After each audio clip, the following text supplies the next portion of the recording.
Thank you. Thank you. Yes, I am really looking forward to this. Now, this is the first time I think I've stepped up on the stage, and I'm not exactly sure what I'm going to say. Because when I say I've been really looking forward to this, I've been looking forward to this since Friday, which is when I got a call that said that somebody had essentially had to cancel, a storyteller had to cancel. Could I step in? I said yes. Life is about serendipity. In fact, life is serendipity. I was going to be in Providence to go fishing tomorrow. So here I am, but of course I had things on the schedule, and on the train up this morning, I thought about what am I going to talk about? And I came to an insight when I sat here and listened to some of the storytellers today, and I asked some questions about what happened yesterday. I'll get to that in a second. Let me just first very quickly say that last time I was here, about 2 years ago, I spoke about the Medici Effect, which is really about combining ideas from different industries and cultures to create new ideas. And since then, it's been an avalanche of intersections. I see intersections everywhere. It's a disease. I can't get away from it. And there's some really cool things out there. There's so much stuff around that I could talk about. But I'm not going to talk about the Medici Effect. I already did that. And then I thought maybe I should talk about what has happened since then in terms of the projects that have been going on. There's a project in Singapore that's just phenomenal, working with the educational system and corporations there. There's a project in the state of Michigan that is completely redefining the way I think about how government does work. The state of Michigan has moved faster on this innovation project than any corporation I ever worked with. It's incredible. We had the Medici Summit, where we pulled together people like former heads of states and students and managers and scientists to sit together and work for 2 days straight about various types of problems. It's exciting. But I'm not going to talk about that either. And if any of you are interested in any of those things, you can email me and we can chat about that afterwards. Instead, I decided to go out on a limb. I've been thinking a bit about something different. It's about innovation, but it's from the angle of risk, passion, and luck. And these thoughts are something that I'm really at the early stage of. So I thought, I'll just give you a taste of it. See what you think around these things. If you find it exciting, that's really exciting for me. And here's the observation I had when I listened to the people that are on this stage, which is on Monday and Tuesday this week, I was in Boston at the Harvard Business School. They had their 100-year celebration, the Centennial Global Business Summit. Amazing people there. They had Bill Gates and Jamie Dimon, who's the CEO of JP Morgan Chase. He was busy. He had a few things going on. I mean, all kinds of people. But the remarkable thing about the speakers and the panels is that every single time somebody spoke, they prefaced it by, well, I was going to talk about this, but we got this crisis going on, and it's changed everything.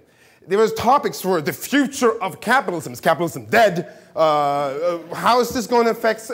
Now, this is something you raised, Jerry, about the notion of sustainability and environment. Are these things that are going to have to go? What about creativity and innovation? Is this it's one of these unnecessary things that we kind of have to cut now that things are tough? The thing is that except for you, I haven't actually heard anybody here really reference it. And I spoke with somebody and said it wasn't really talked about yesterday. I'm talking about people changing their speeches and presentations and discussions based on this what's going on Wall Street and the credit crisis, and it's not really mentioned here. Isn't that kind of interesting? And I thought about why is that? Why is that? Well, there's several reasons. One of them is really that we view risks differently. When you're the CEO of General Electric, for instance, Jeff Immelt, then you're worried about loans and you're worried about your share price. But the fact is that when you're an innovator, the need for innovation hasn't changed. In fact, it's probably increased. Just because the Dow dropped 10% doesn't mean that greenhouse gases has dropped 10%. I mean, the need to innovate still remains there. Just because the Dow has dropped 700 points one day and gone up 200 and dropped again, doesn't mean that your company has been affected if you're a startup, because you're not even part of the Dow, maybe one day. We view risks differently, and that's what I want to talk about. In fact, I'm going to start at the point of risk, because I'm going to come to a conclusion, and the conclusion is this. Passion is the most critical aspect of success when we think about innovation. That's my conclusion. Now, let me tell you how I'm going to get there. I'm going to start with risk. The thing is that we view risks very differently. So, and this is not necessarily always obvious.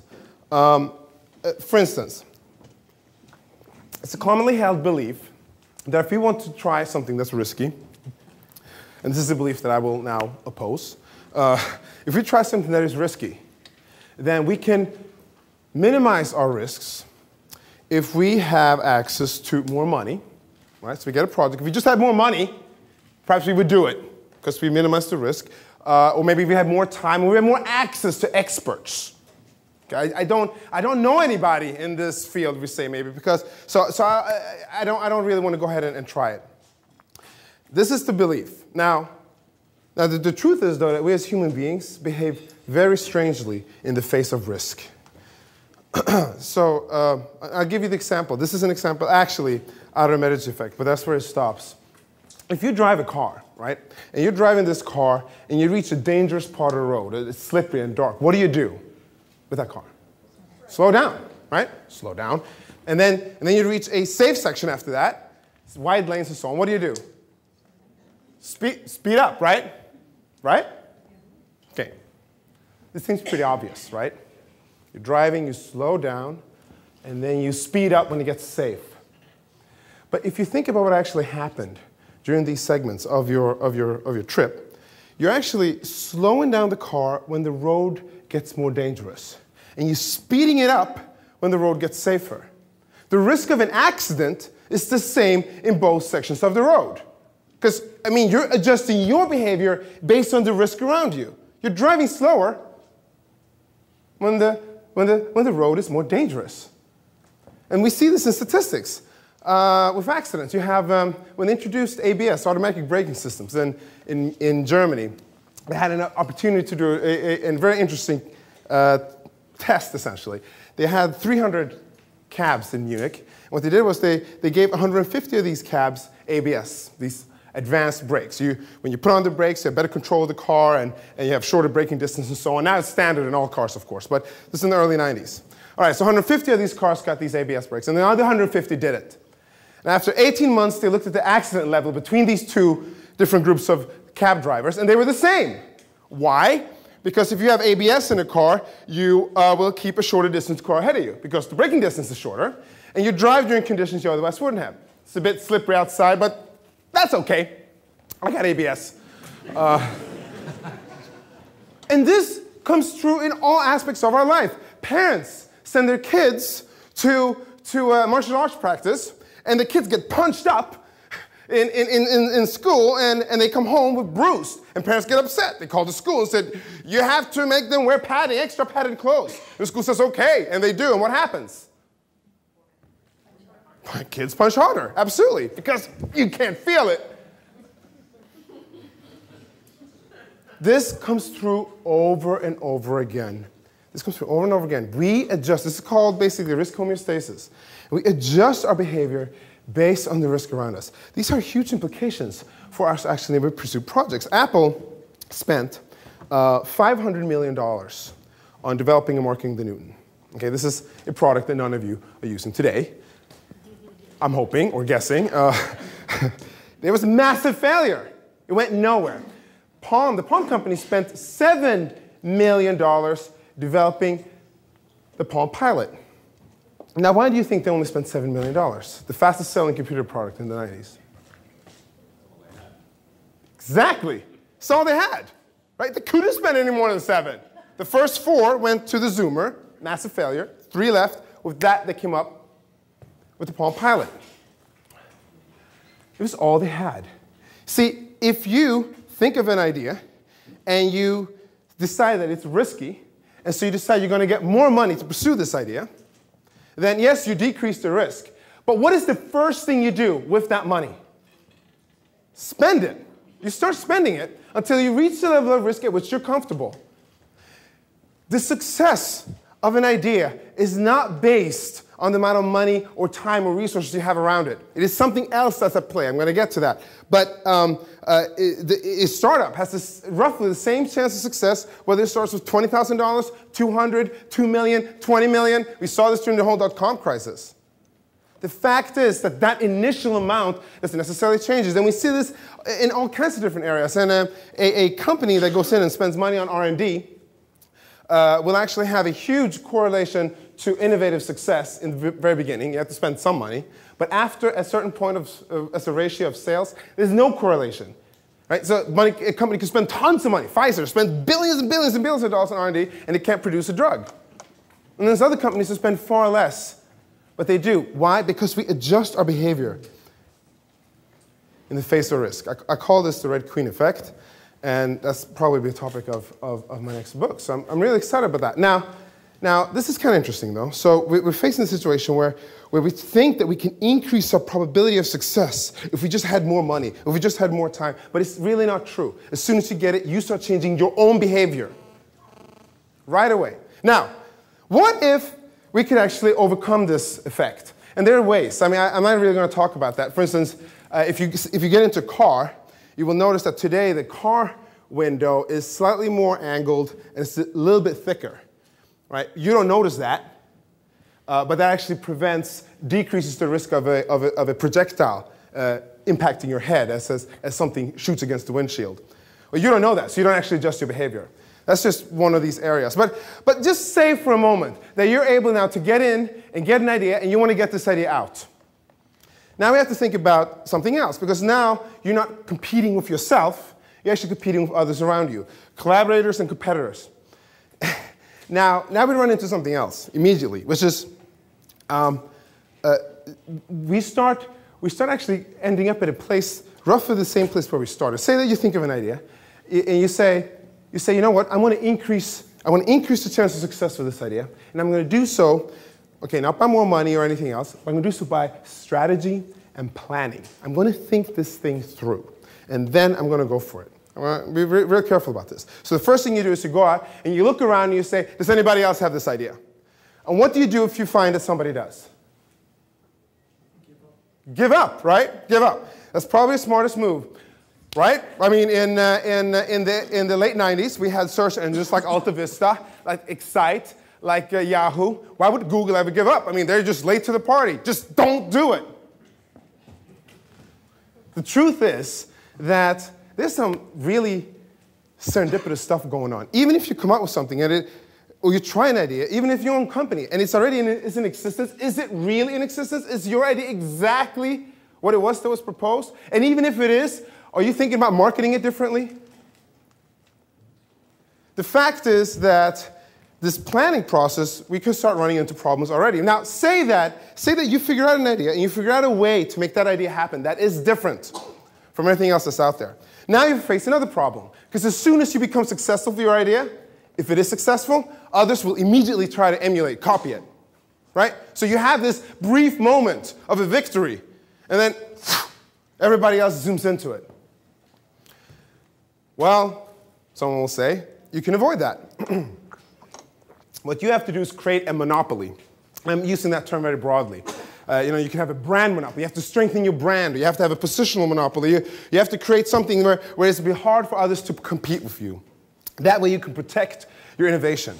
And monopolies, it turns out, are hugely effective, right? And they come in all kinds of... U2 has a monopoly. They have a monopoly on U2 songs, right?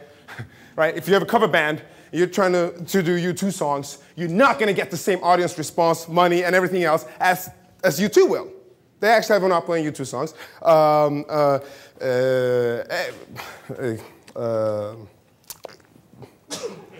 Zappos. I forget. Where are you? There. You have a monopoly on your brand. Okay, so Zappos is a particular brand which you're protecting with your customer service and your approach to culture. So what we should do is create this monopoly. Microsoft, one of the most famous companies with a monopoly. In fact, people look at this and go, this is the model. I remember when all kinds of software folks said this. This is the way to do it. We create a base like Windows, and then we can sell all kinds of applications onto that. We need to copy that. Trump, they also have their, he has the monopoly of his personal brand. That's it. Find a monopoly, and you will be successful. The only trick is, if we could easily find a monopoly, we would do it, right? If we could just sit down and think about it really hard, we would arrive to what a monopoly is. And that's just not how it works. We discover monopolies accidentally. I mentioned Microsoft. Windows 3.0 was the point in time when Windows really took off. It was just this amazing thing that took off and really established the whole Windows platform for the future products of Microsoft. Do you know how many people Microsoft had working on Windows in 1991-92, about a year before they released it? There's a company with thousands of employees. 3. They're going to start up a project called OS2 with IBM. They were going to essentially shut it down. They were just going to release Windows 3.0, and then that was done. The fact that they solved the problems they had around Windows 3.0 was really up to serendipity. And this is my next point in this chain, leading me to passion. Chance rules our lives. We think that we can plan, or we can have more money, and we can try to figure out how to reach success. But in the end, success comes through serendipity. It comes by taking chances. And as soon as I started looking into this, I asked people around me, how has chance played a role in your life? Has it? My God, the answers that came back. The way people find their partners, the way people find their life partners. I mean, their husbands, wives, boyfriends, girlfriends. Serendipity is a huge part of it. The way people think about their careers. And in these matters, we acknowledge that serendipity plays a big role. But then as soon as I start honing in, as people say, yeah, I've been lucky. But, no. It was lucky, but I was also, I planned and I strategized and I was focused.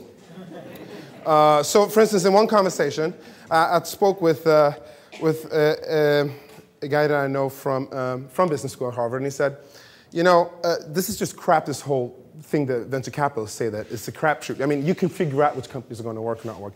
There's no such thing as chance. I had a really successful breakout, and this company went from 6 million to 1.5 billion in a couple of years in sales. It's been tremendous, and I figured that out. Okay, so I didn't want to push the point right then and there. 5 minutes later, I asked him, how did he get into this sector that he was with? He was within a venture capital firm, and the deals he was doing were energy deals. I said, why did you choose energy? Why did I choose energy? I hated energy. That was not where I wanted to be. I wanted to be in telecom. And everybody went into telecom, so they didn't have any room for me there. So they said, well, you can go to energy.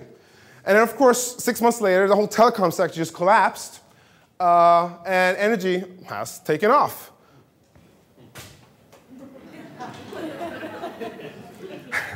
I mean, so what we're seeing here is the strong plan of heading into telecommunications, that failing, and by luck ending up in energy, a place where this person did not want to be. And I see this now all over the place. 3 individuals left this business school at the same time, all of them with the idea of wanting to create a startup in Silicon Valley.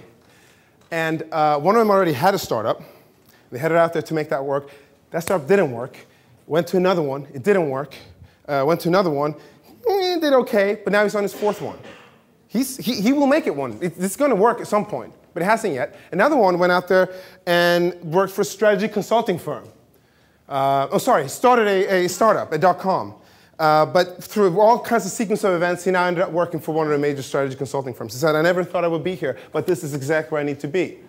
I didn't plan it this way, but here I am. And the 3rd person did go to strategy consulting firm, had to quit. He got fired, and he just looked for something, and he ended up at a company called Google, and he sent me his email from Bora Bora saying that he was not chilling, trying to figure out what to do next. None of them had planned. None of them had planned to get to where they were. Okay? But they ended up there. Now, see, I got 3 minutes left, so that's the thing. The idea that chance plays a big role in our lives. In fact, it plays, I will argue, a much larger role than we give it credit to. And now, where does that lead us? It leads us to that if we want to actually be successful, because that can seem kind of depressing, right? I mean, we want to believe that our own efforts play such a big role. And yes, they do to some degree, but chance plays a much larger role than I think we ever given it credit to. But we don't have to be depressed over that fact, because we can take more chances. By taking more chances, you're drastically increasing your chance of being an innovative success. We could take more chances. And in fact, that is what we have to do in big and small ways. You can do it in terms of startups. You can do it in terms of projects you work on in your job. You can do it in terms of the prototypes you put together. I mean, we've heard all these people that have been here today and yesterday, I'm assuming, have stories of how they have tried things that just didn't work and they tried something else. Jason, where you are, about your, I don't see you. But anyway, you had a story about how you published your book. I mean, none of that was planned. It was taking chances, trying to pursue something when you saw it, which means that we have to take chances. Okay, great. But taking chances requires something else of us. It requires perseverance and grit. Because if you don't have perseverance, then our ability to pursue new chances will start dropping. We saw this in the whole .com thing. In fact, I was a part of it. I started a software company, which frankly it was doing great. Then on the front page of magazines and so on. I loved it. But then when things started turning around, I ultimately shut it down. But if I had been truly, truly, truly passionate about what that software company did, I probably wouldn't have. I would probably have kept on going until I could have made that or an iteration of that into success.